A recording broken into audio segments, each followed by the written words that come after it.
¿Cómo logró un vehículo, concebido como una herramienta utilitaria, transformarse en un símbolo de estatus? Esta es la enigmática historia del Range Rover de primera generación, conocido como RR200 y RR400, un automóvil que redefinió los límites entre lo rústico y lo refinado. A lo largo de este documental, desentrañaremos los secretos detrás de su creación, evolución y legado, explorando cómo este todoterreno británico se convirtió en un ícono global.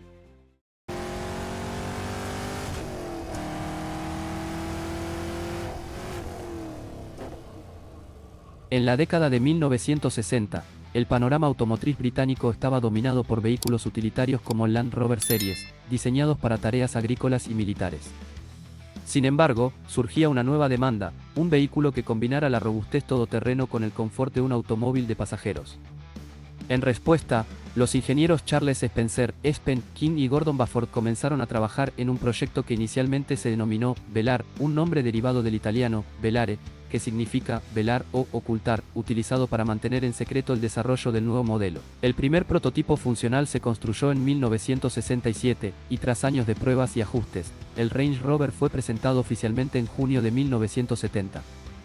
Este vehículo introdujo innovaciones significativas para su época, como la suspensión de muelles helicoidales en lugar de las tradicionales ballestas, tracción permanente en las 4 ruedas y frenos de disco en todas las ruedas.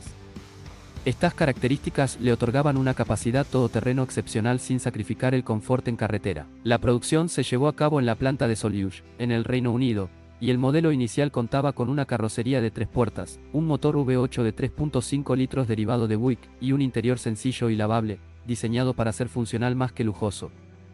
A pesar de su enfoque utilitario, el Range Rover fue reconocido por su diseño industrial, llegando incluso a ser exhibido en el Museo del Louvre en París como una obra ejemplar de diseño. Así comenzaba la historia de un vehículo que, sin proponérselo inicialmente, sentaría las bases para una nueva categoría en la industria automotriz, el SUV de lujo. Tras su lanzamiento en 1970, el Range Rover se mantuvo en constante evolución durante más de 2 décadas, pero sin traicionar su esencia original. La primera gran transformación llegó en 1981 con la introducción de la carrocería de 5 puertas, un movimiento estratégico que amplió radicalmente su atractivo más allá del campo y lo acercó al cliente urbano y familiar. Este cambio estructural consolidó al Range Rover como un vehículo versátil, capaz de moverse con igual soltura entre caminos rurales, ciudades y carreteras de lujo. A nivel de motorización, el Range Rover comenzó su andadura con un V8 de 3.5 litros carburado, pero no tardó en recibir mejoras para responder a las crecientes demandas de potencia y eficiencia. En 1985 se introdujo una versión con inyección electrónica, y en 1988 el motor fue ampliado a 3.9 litros, seguido por una variante de 4.2 litros en 1992 exclusiva del modelo LSE, Long Wheelbase, que ofrecía mayor espacio y confort, apuntando directamente al mercado de lujo. En paralelo, y pensando en el mercado europeo, más orientado al ahorro de combustible, también se desarrollaron versiones diésel, inicialmente con motores VM de origen italiano, y más tarde con los bloques TI de 2.4 y 2.5 litros de Land Rover, que aportaron mayor fiabilidad y empuje en bajas revoluciones. En términos de versiones, además de los modelos estándar, se ofrecieron variantes especiales como el Vogue, introducido a mediados de los años 80, que marcó el comienzo del enfoque más lujoso de la gama. Este incluía elementos como aire acondicionado, tapicería de cuero y mejoras en insonorización, que hasta entonces no se asociaban con un todoterreno. También destacó el Range Rover CSK, una edición limitada de solo 200 unidades en honor a Espen King, que ofrecía una puesta a punto más deportiva y un diseño exclusivo en carrocería de 3 puertas. Durante los años 80 y 90, el Range Rover dejó de ser solo un utilitario para convertirse en un símbolo de estatus. Se convirtió en el coche predilecto de la aristocracia rural británica, pero también de ejecutivos urbanos, celebridades y hasta jefes de Estado. Su presencia era habitual en películas, series y videoclips, particularmente en el Reino Unido y Estados Unidos, donde se le asociaba con éxito, aventura y sofisticación. Fue protagonista en títulos como Ronin 1998 o The Italian Job 2003, e incluso en el ámbito musical, aparecía frecuentemente en vídeos de artistas de hip hop y pop británico de los 90. Pero esta evolución no fue solo estética o cultural. El vehículo fue adaptándose discretamente a normativas y exigencias modernas.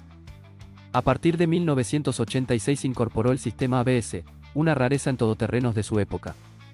En 1989 se ofreció la suspensión neumática electrónica, una revolución tecnológica que permitía variar la altura del vehículo en función del terreno, algo impensado cuando el modelo fue concebido en los años 60. Finalmente, el Range Rover Classic, como se lo denominó retroactivamente tras la aparición del modelo de segunda generación en 1994, cerró su producción en 1996.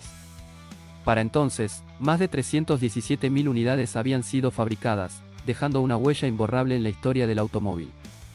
Cada versión, cada mejora, cada adaptación al contexto cultural y técnico de su época fue consolidando el mito, el de un todoterreno que no solo evolucionó, sino que transformó la industria a su paso. Aerodinámicamente, el Range Rover Classic no fue concebido como un vehículo pensado para cortar el viento, sino para enfrentarse a todo tipo de terrenos con estabilidad. Su silueta cuadrada, líneas rectas y superficies planas respondían más a criterios prácticos que aerodinámicos, aunque sí se cuidó la proporción y la distribución del peso. La carrocería autoportante unida al chasis mediante silent blocks permitía cierto grado de absorción de vibraciones y contribuía a mantener el control en terrenos irregulares, lo que le otorgaba una resistencia excepcional sin depender de estructuras sobredimensionadas. En términos de seguridad, el Range Rover incorporó progresivamente elementos que lo situaron por delante de la mayoría de los todoterrenos contemporáneos.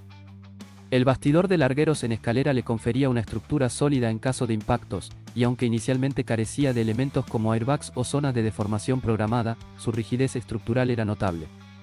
A finales de los años 80, incorporó sistemas de frenos antibloqueo ABS, un avance crucial para un vehículo de su tamaño y uso mixto. Además, la visibilidad era uno de sus mayores activos de seguridad pasiva. Su amplia superficie acristalada ofrecía un dominio total del entorno al conductor, reduciendo puntos ciegos de forma natural. En cuanto a la ventilación y el confort térmico, el Range Rover fue pionero en ofrecer sistemas efectivos en un vehículo todoterreno. Desde los primeros modelos, disponía de ventanas descendentes en todas las puertas, salidas de aire orientables y sistemas de calefacción sobredimensionados, pensados para climas duros. Con el tiempo, evolucionó hacia sistemas de climatización más sofisticados, con controles más precisos y distribución de aire optimizada tanto para pasajeros delanteros como traseros. Uno de los pilares técnicos del Range Rover Classic fue su sistema de tracción permanente en las 4 ruedas. A diferencia de muchos de sus competidores de la época que utilizaban tracción conectable, el Range Rover ofrecía una tracción integral constante mediante un diferencial central que garantizaba la distribución del par entre ambos ejes. Este sistema, combinado con una caja de transferencia con reductora, le permitía enfrentar pendientes, barro, arena o nieve con una eficacia sobresaliente sin necesidad de intervención del conductor. La incorporación de diferenciales autoblocantes y, en versiones más avanzadas, el control electrónico de tracción, elevaron aún más su capacidad en terrenos extremos. En cuanto a la suspensión, el Range Rover apostó por un sistema innovador desde el inicio, muelles helicoidales en ambos ejes, cuando lo común en todoterrenos era el uso de ballestas. Este diseño permitía una mayor articulación de las ruedas, absorción de impactos y un comportamiento más suave en carretera.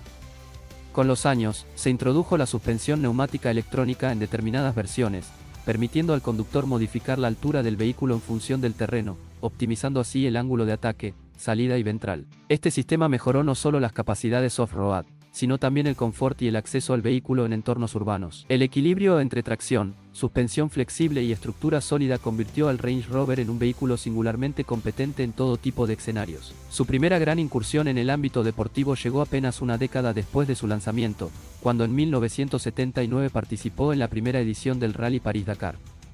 No fue un ensayo menor, un Range Rover, modificado por el equipo francés de Alain Genestier, ganó esa edición inaugural del Dakar.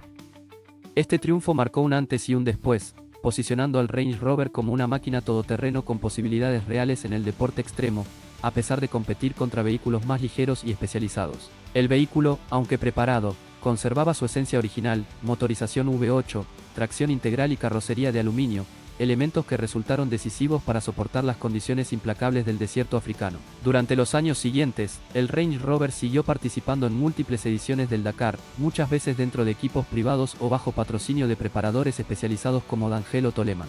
A partir de 1994, Land Rover lanzó el Range Rover P38A, el sucesor directo del Classic, pero en lugar de sustituirlo de inmediato, decidió mantener ambos modelos en paralelo durante un par de años.